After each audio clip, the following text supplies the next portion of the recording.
The cocoa processing factory, the rice seeds and seedlings factory, the rice processing factory, the Kala noodles, chicken processing factory are some of the state government's projects targeted at transforming the economic landscape of Cross River State. The industries are situated in different parts of the state and built close to raw material sites to ensure easy access. Besides the gainful engagement of factory workers, these industries will attract the services of 40,000 soybeans farmers, 120,000 poultry farmers, and 40,000 maize farmers, just to mention a few. The governors of Sokoto and Enugu states commend the industrialization drive of their Cross River State counterpart. He has expressed our very, very great and good appreciation of what Governor Ayade is doing in industrializing Cross River and Nigeria generally, and that's the way to go, creating jobs and creating the economy and diversifying the economy is very key and fundamental. I think it's very well put together, and the thought process put into this is something we must all appreciate. I must congratulate Governor Professor Ben Ayade for the deep thought. Governor Ben Ayade is convinced that government's policy thrust must be directed at meaningful, positive engagement for the graduates churned out from Nigerian universities every year. There's no hard and fast rule about the transformation of Nigeria. But I see this as a country that, like this, from third world to first world. An economy. I always give an example of Cross River. We produce 6,000 graduates from tertiary institutions every year, and the provision for employment is almost nothing. So you see me expanding government and creating portfolios that otherwise don't exist, because first thing is the welfare of the people. It's no fault of a young graduate who didn't get a job after going through so much to come out of the university. So the system must find a way to accommodate them. The state governor is also optimistic that the value chain from the cocoa factory and rice mill and other offshoots of its industrialization drive is the bedrock for the transformation of the state's economy. Right, joining us on the program is the governor of Cross River State, Professor Ben Ayade. Governor Ayade, you're welcome to News Across Nigeria. Thank you very much. All right, so let's start by looking at the signature projects. So when your administration came in, of course, you described what you described as signature projects focuses on business and revenue generation. Now, we have so many projects embarked upon by your administration. Some of these include the Ogoja rice mill, the Ikom cocoa processing plant, the ultra-modern rice seeds and seedling factory, the Kalachika chicken processing factory, a Cross River integrated poultry, the Cross River noodles factory, and so many, garment factory as well. These projects are expected to fuel the state's industrialization drive. What was the game plan for embarking on these major projects, as it were? Basically, I'd like to thank you for the question, and I'm happy you have most of my factories in your head, but you've not gone up to half of them. I can list more for you. You didn't mention my critical factories like the vegetable oil plant, the pharmaceutical factory. I can go on and on. But let me get to your question. Look, this country is simply joking. This is a country with over 280. Please go on, Governor Ayade. Go ahead. Basically, so what I was saying is, for a country with 213 million people, 65% of that below the age of 35, 33% unemployment, any serious government will know that unemployment is the sole purpose of any administration at this time. NSAS was a wake-up call. And so why did I engage in all these industries? It's not because I have enough, but because I care enough.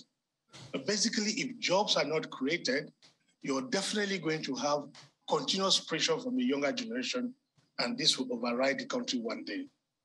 Essentially speaking, it's no fault of anybody who comes out of university and has no job. We don't have social security system. We don't have a gainful employment scheme for those who are even employed. So definitely there must be a definitive action plan targeted at creating jobs. That's the purpose of government, the welfare of the people. Job creation is a welfare program. So it is indeed on the basis of making sure that I secure the prosperity agenda so prescribed in my program that I decided to invest massively on industrialization. Because if you look at even Britain itself, it started its own industrialization by agro-industrialization. For example, just my poultry value chain alone has created 120,000 jobs. Cultivation of maize alone, 40,000 jobs. Recently, Central Bank has come in to support us on key industrial crops. And that's why we're having huge support. My team, the Commission of Agri, is in Ethiopia now, understudying the Ethiopian Agricultural Industrialization Program. On return, we're going to benefit from the SAPZ loan and grants and support the state to expand, because now we have industries, we have no raw materials. The raw materials coming in will now support people to go into farming.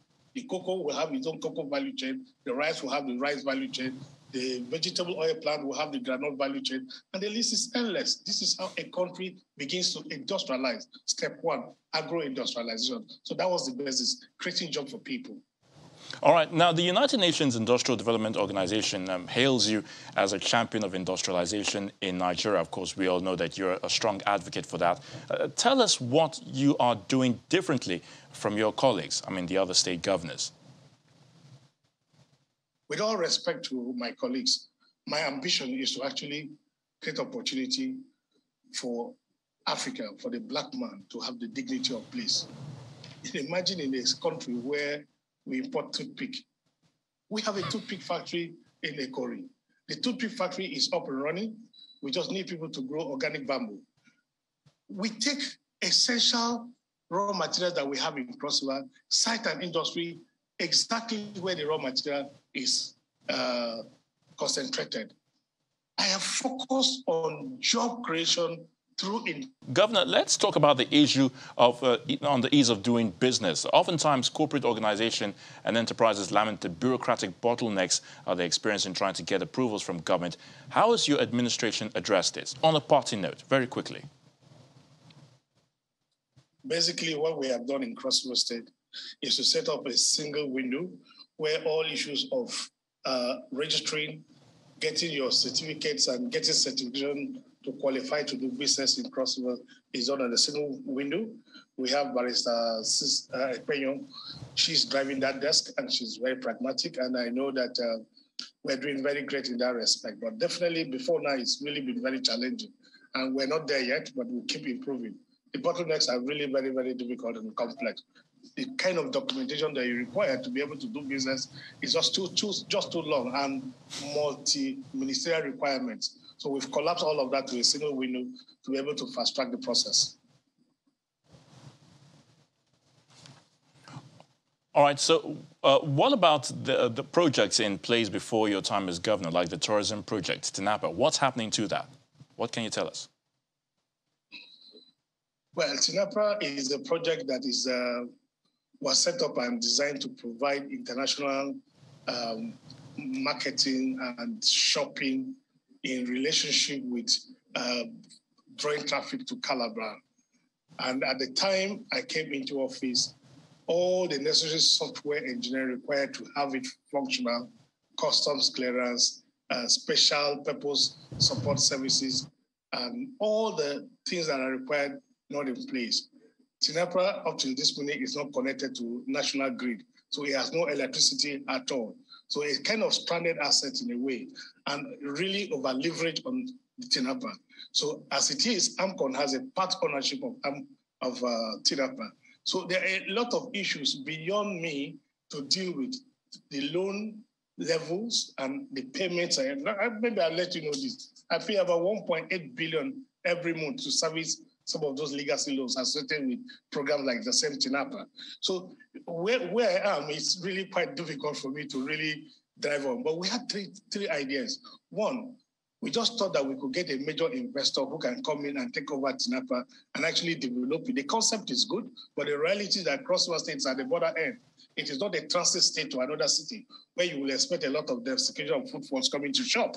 So truly, to really get TINAPA working, we need to add value by trying to develop the waterfront in front of it there and make it like a small jetty where we can actually bring in flat vessels that can take about 16,000 metric tons. They can actually alongside there and provide logistics support services and provide export processing services. But to achieve that, I need to do a lot of investment. At this point, I'm already hemorrhaging too much servicing debt.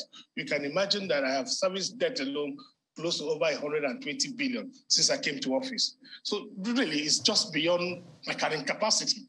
That's where we are, and that's the reality. But if you find an investor who will be willing to actually bring life to TIDAPA, great idea as it was. Governor Ben Ayade of Cross River State, we thank you so much for your time and your thoughts on news across Nigeria.